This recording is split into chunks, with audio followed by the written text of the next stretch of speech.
Hi friends, this is Vema Reddy. In this video, we are going to see how we can able to publish a Salesforce platform event from Boomi. Okay, so we will see two different options like how we can publish the platform event from Salesforce. One with we will use the Salesforce platform connector from Boomi, and other option is using the HTTP REST API because on behind the connector inside Boomi will uses the API. So we'll also use the REST API, how we can use the REST API to publish the platform event. So I'm just using the platform event that I'm going to publish for this session is going to be used the same platform event that have been created in other video. So I'll be giving that other video link in case if we have not gone through how to create a platform event. I can go through that part one of the video where I have given like how do we establish a trigger Boomi process by creating a case in the Salesforce platform. Once the case has been submitted, how it automatically trigger the Boomi process. As part of that video, I already covered how to create the platform event. So for this particular session, I'm going to leverage the same custom event that have been created. So first, in order to, as you know, like for Salesforce platform event, whenever you are going to connect it, so it basically required uh, to establish what to set up. For example, if you go to a process here, new component, for example, now let me go ahead and submit. Let's select the node data here.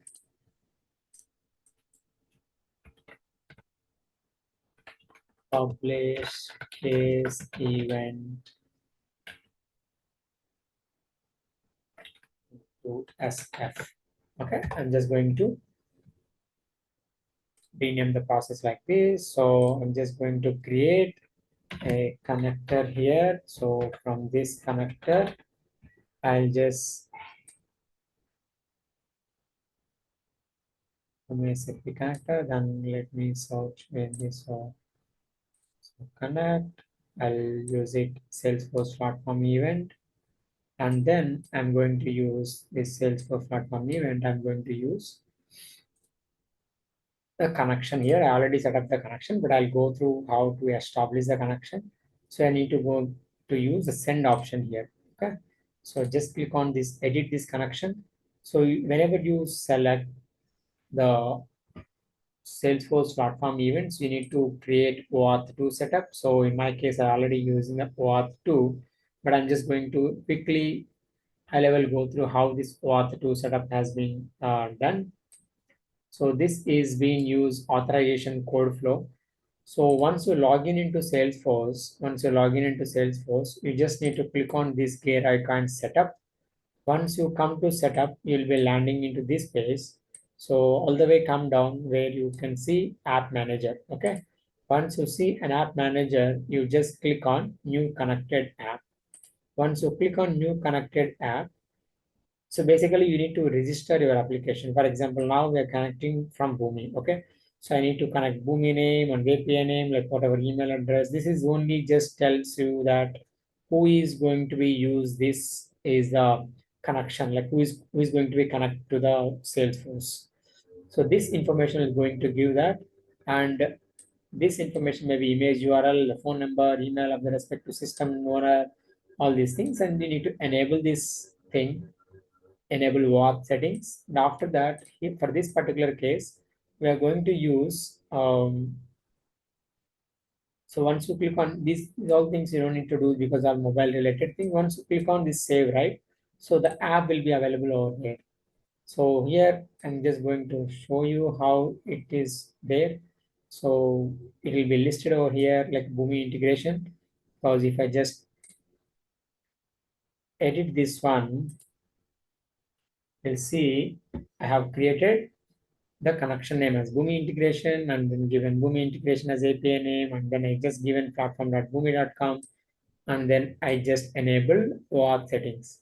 And after that, you have to give your callback URL. How to use callback URL. So I tried here and there option. This option did not work for me. You just need to use this is the standard callback URL and then account ID and then what to callback.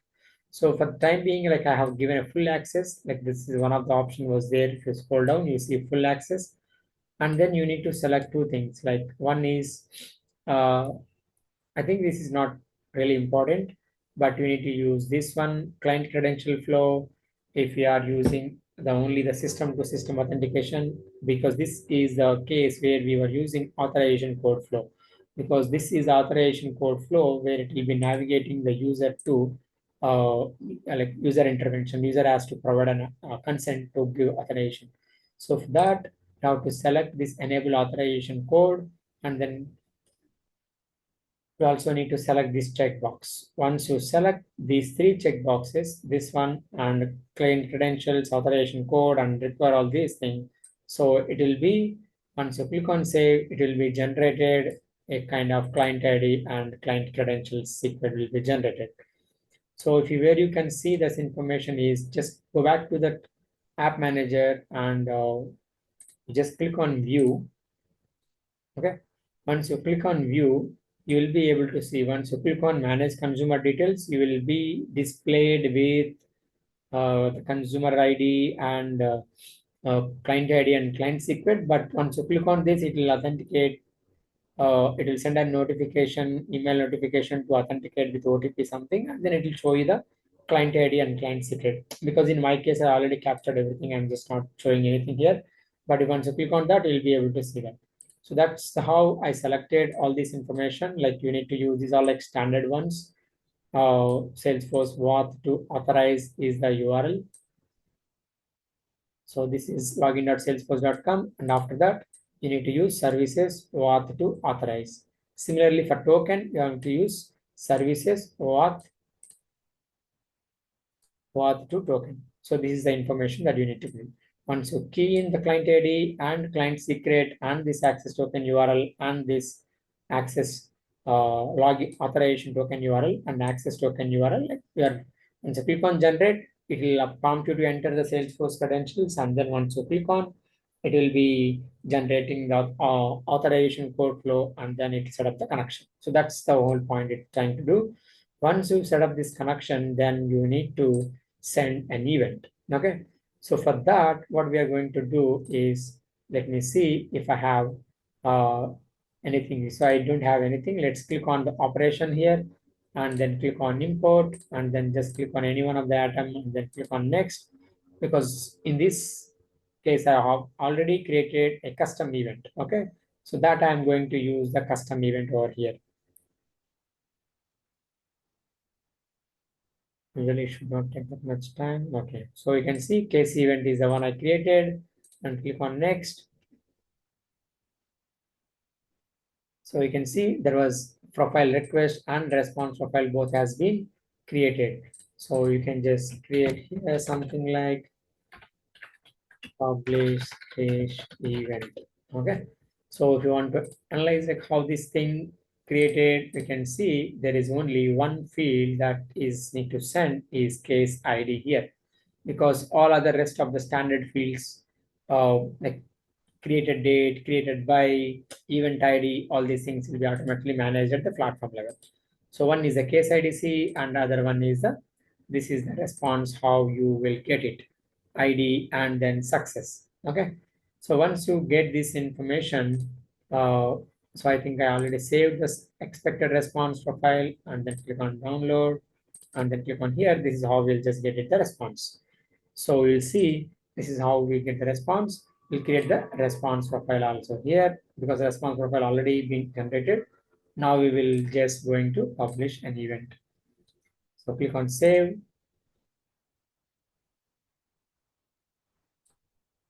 Okay, so once you're done, like I need to generate, either you have put a static message JMS or else you can even send that value as here directly, because this is just only one field.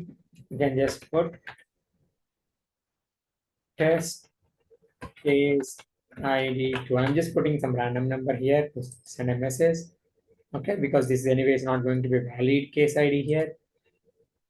So I'm just going to here, and then if you want to send a success message or not, what I need to do, I need to put some decision, and in this decision, I need to search for the platform whether I got success response or not. So here is the one. So navigate to case event send response, and then what you will get the success response is success. So what is the expected response for success? We'll get it as true over here.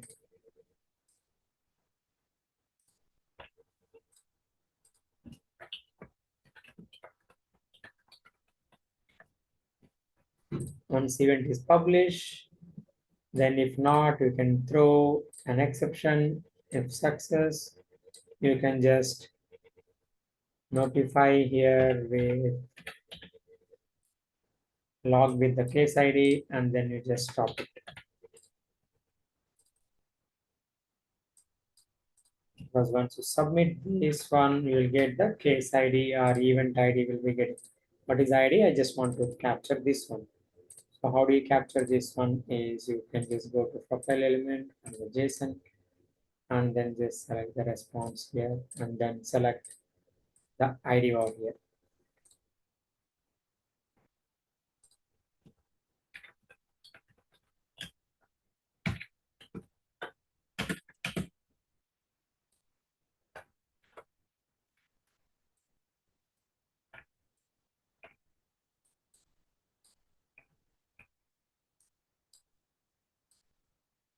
Okay, otherwise you can just configure the entire response. Maybe you can just give as it is a response here, the current data, you can just give it as it is.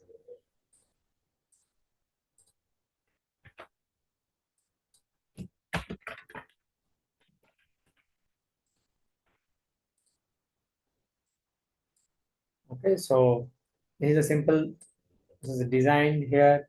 Now let's try to test this process whether event has been published or not. Because in this case, as soon as event is published, I have a process which already subscribes that message, and then it just run the process. Now let's click on OK to see whether this event has been published or not. Now go to process reporting and then see if that event has been received or not. Okay, you can see it has been published, and you can see the response here. Okay, I found this on the web for not you can see it. Okay, you can see that event has been published, and you can see the event has been received. You can see the event ID is this, and you can see success is comes as true and no error. But if you want to see what is the error, what is the payload you received response, let's go ahead and verify.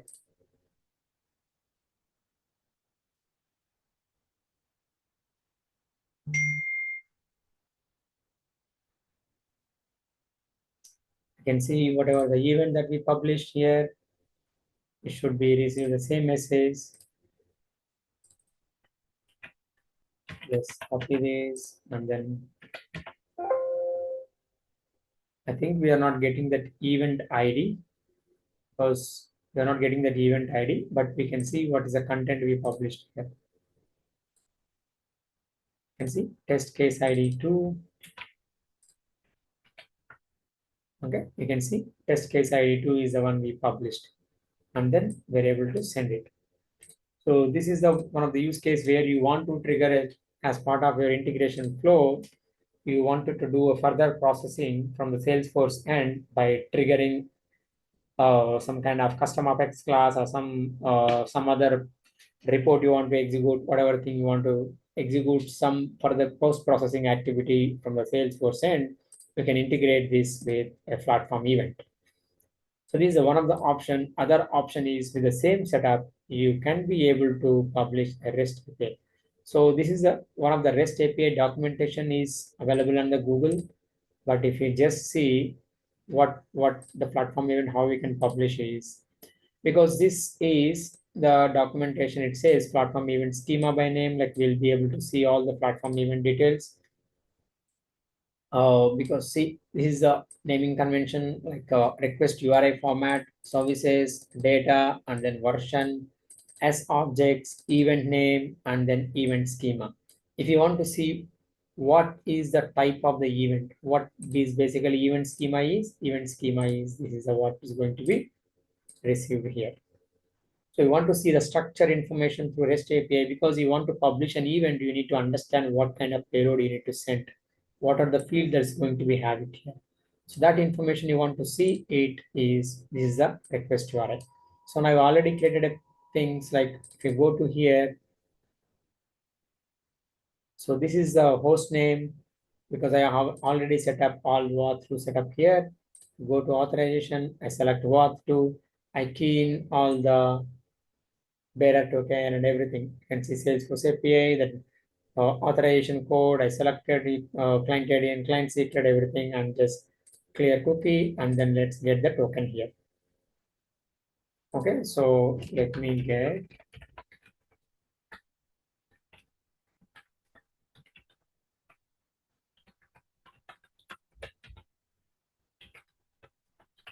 So it is authenticating the Salesforce and it's gets the access token and proceed and use token. If you see in the console as part of this redirection flow, it has performed many calls here.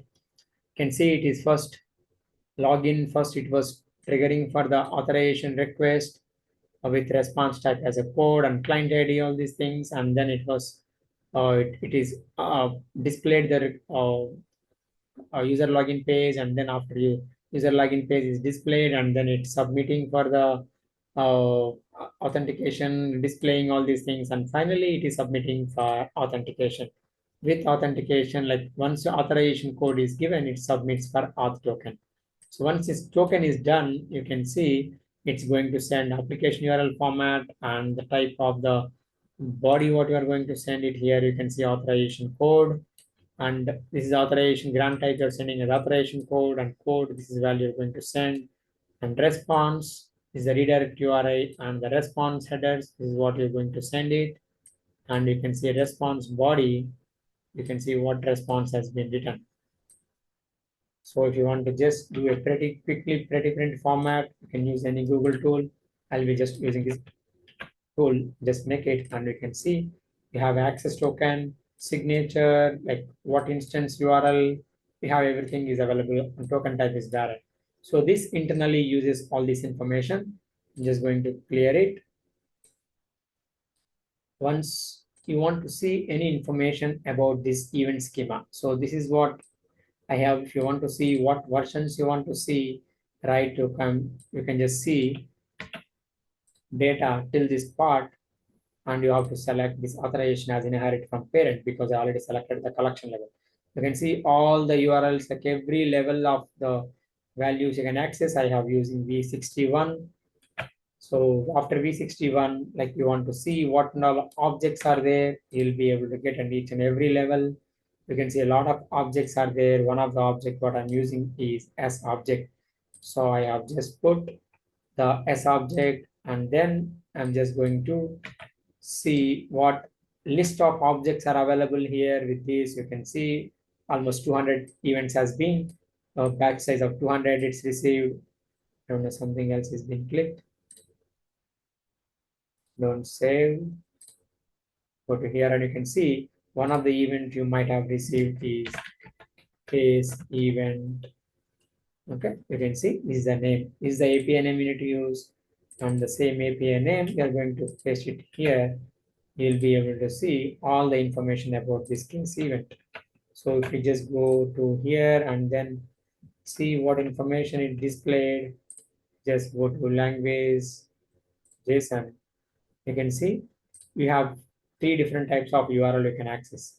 You can put that event ID. Once you submit an event ID, you can get it. Event schema, you want to describe what is the event, and also you can do. If you put event schema, you will get complete information like what fields it has. So we can see the first field is the data. You can see you can compare this with this one here. First field is data, and the next is type data. Under that, we have first element is schema here. The data is of type record here, means it's kind of a complex. And then underneath it has schema, and next it has payload. You can see schema and then payload. Again, payload is of type record. Underneath payload, what fields it has? It has created date, created by ID, case ID, all these things. Okay, you can see same information. So with this information, you'll be able to know what fields you're supposed to send it. And then a last event is one more field called event, and that also of type record, and it has the field called replay ID. You can see event and has the record type, it has event ID. And the last thing is called channel. So this event information, now with the same information, I'm just using the post method. I just need to remove the schema part, and then I can just put test ID 4. And this is the only field I need to send, and I just put it as JSON. And same, you can use authorization flow, and you can just send it. So it means as soon as you use API, it just queued for operation queue. It means it basically it queues for operation queue when you trigger a REST API, and then it commits next at next step. So if you want to trigger this message, probably I don't know, maybe with this case event, see if you get that message. Okay, entity does not support query. I think it's not allowing event ID, invalid type for operation. So you can see this event has been published again. Let me save it. So because as soon as it's published event, we should have been triggered one more process here. You can say this is one more process got triggered.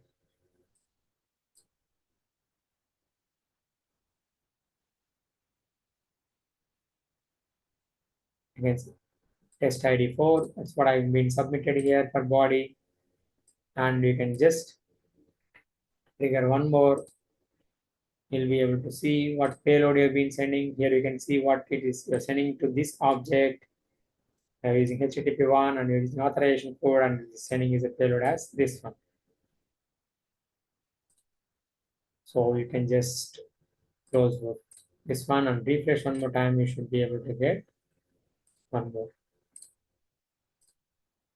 So with this, we are able to see how we can use. Similarly, if you want to try, you can try use same REST API. You can try to call it with OAuth to set up using HTTP client connector, and you can trigger it with the REST HTTP client connector as well. I hope this helps. In case of any questions, when you replicating this at your end, if you're stuck somewhere, you can just put a comment on the video and I'll try to reply as soon as possible. Thanks for watching this video. Thank you.